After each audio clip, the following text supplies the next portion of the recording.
Hi guys.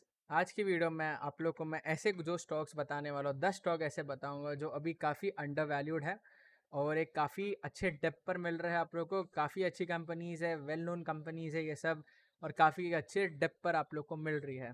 So the first company है वो है हीरो मोटोकॉर्प। हीरो मोटोकॉर्प एक बाइक कंपनी है, टू व्हीलर सेगमेंट में है। रूरल एरिया में तो मार्केट से लीडर है ये हीरो मोटोकॉर्प।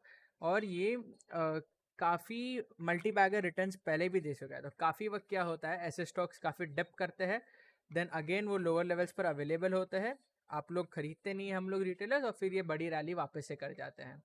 तो आप देखो ये इधर से इतना बड़ा करेक्शन आया है इसके अंदर 6200 से ऑलमोस्ट 3300 तक करेक्ट हुआ, उसके बाद एक अच्छा रैली किया है और इधर अभी कितने दिन से रुका हुआ है, कंसोलिडेशन में ही है। पहले फाइनेंशियल्स बता देता हूँ आप लोग को। जो फाइनेंशियल्स है, पिछले ये साल रेवेन्यू जो किया है कंपनी ने 41,000 करोड़ का, प्रॉफिट जो है वो 4,500 करोड़ का किया है। और जो शेयर होल्डिंग पैटर्न है, प्रमोटर के पास अराउंड 34% है, एफ आई के पास 27% है, डी आई के पास 28% है और पब्लिक के पास 8% है।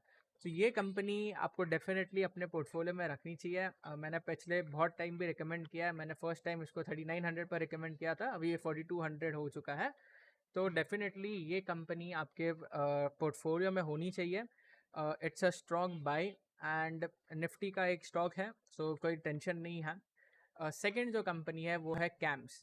सो कैम्स जो है वो मार्केट सेगमेंट रिलेटेड कंपनी है। इसकी टेक्नोलॉजी यूज़ होती है in order to run the market servers and mutual funds का पूरा है ये कैम्स का जो है। बेसिकली ये सेक्टर की कंपनी है। पहले फाइनेंशियल बता देता हूँ। इस साल का रेवेन्यू जो कंपनी ने किया है वो 1340 करोड़ का किया है। नेट प्रॉफिट जो है वो 441 करोड़ के है। और जो शेयर होल्डिंग पैटर्न है, 55% प्रमोटर के एफआई के पास है, डीआई के पास 17% है और पब्लिक के पास 21% है। सो कंपनी बहुत अच्छी है, कैम्स कंपनी है, वेल नोन कंपनी है, बहुत अच्छी है। करंटली 5500 का हाई है, उससे डिप करी है कंपनी। अभी दिख रहा है कि थोड़ा ये क्लस्टर जोन में आई है। इधर आप देखो तो ये है रेजिस्टेंस का cluster of zone. I think ये थोड़े टाइम में इसमें एक बड़ा ब्रेकआउट टेक्निकल वाइज दिखेगा, और अगर ये ब्रेकआउट दिखता है तो अगेन हम 4700 भी देख सकते हैं स्टॉक के अंदर। सो दिस स्टॉक आप लोग को डेफिनेटली अपने पोर्टफोलियो और वॉच लिस्ट में रखना चाहिए। बहुत अच्छी कंपनी है, बहुत साल से कंपनी रिटर्न दे रही है, मल्टी बैगर ऑलरेडी बन चुकी है कंपनी। और मंथली चार्ट भी दिखा देता हूँ आप लोग को। मंथली चार्ट में कप एंड हैंडल जैसा भी बन रहा है कुछ ऑन द टेक्निकल वाइज, क्योंकि मंथली चार्ट्स पर इतने फेक आउट पैटर्न्स होते नहीं है। तो ये आप देखो, ये कुछ कप एंड हैंडल बनता हुआ दिख रहा है स्टॉक के अंदर। So it's a very strong bye. And ये सब सेक्टर भी फ्लेवर में है काफ़ी। बीएससी इतनी रैली कर रहा है, अगर एनईसी का आईपीओ आता है तो डेफिनेटली ये और भी रैली करने लग जाएंगे।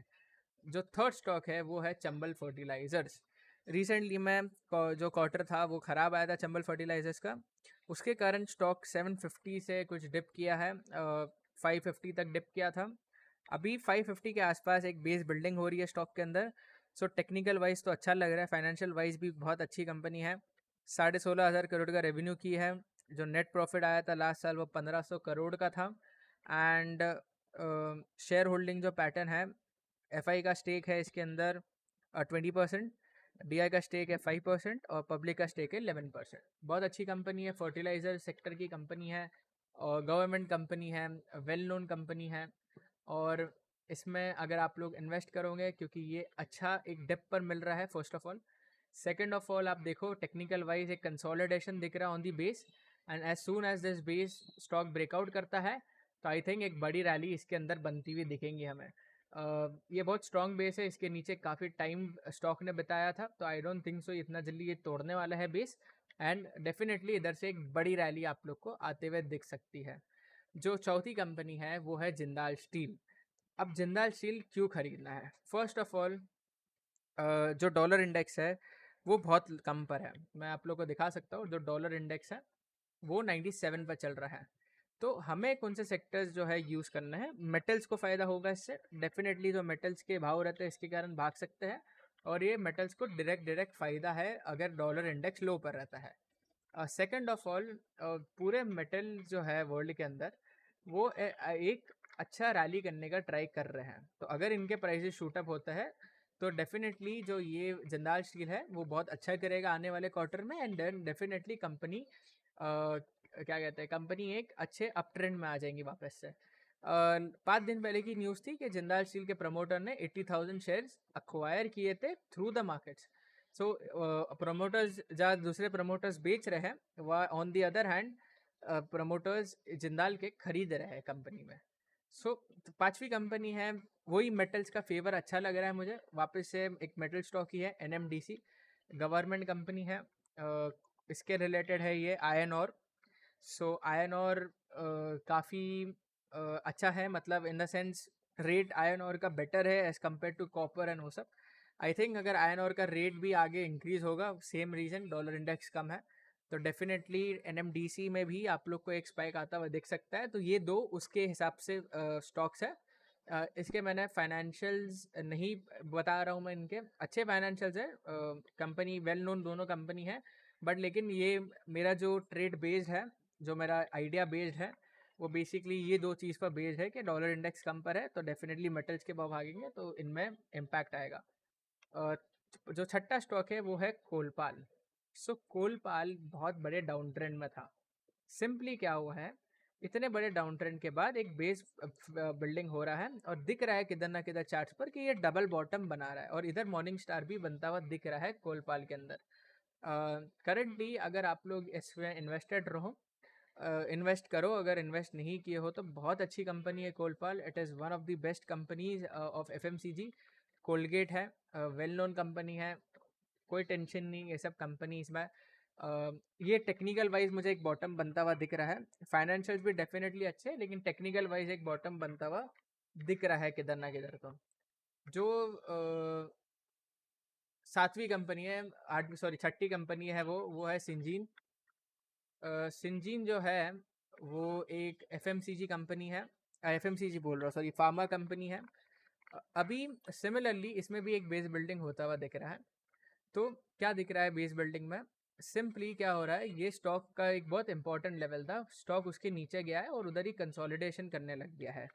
इसका मतलब क्या है कि डेफिनेटली लग रहा है कि स्टॉक इधर से रैली करने वाला है, क्योंकि कोई फर्दर सेलिंग आया नहीं है। ये प्योर दोनों ट्रेड जो है दे रहा हूँ मैं आइडियाज़, वो टेक्निकल बेस्ड है। फंडामेंटल्स भी कंपनी के अच्छे ही है, बायोकॉन की सब्सिडरी है और बहुत करेक्ट हुई है, अभी एक अच्छे वैल्यूएशंस पर मिल रही है, तो definitely it is a strong bye. जो सातवीं कंपनी वो है टाटा टेक। टाटा टेक एक अच्छी कंपनी है। IPO के बाद एक काफ़ी डिप आया है स्टॉक में, ऑलमोस्ट आधा हो चुका है, 1400 का हाई है IPO का, उसके बाद ऑलमोस्ट एक डिप आया इतना बड़ा। अब क्या दिख रहा है चार्ट्स पर कि एक बेस बिल्डिंग फॉर्मेशन हो रहा है। अगर आप देखो तो ये एक बेस बिल्डिंग फॉर्मेशन है, और अभी मिनिममली ये जो स्टॉक के टारगेट्स हो सकते हैं वो हो सकते हैं 1200 के। तो इधर से एक अच्छा रिस्क टू रिवॉर्ड दिख रहा है इन्वेस्टमेंट वाइज।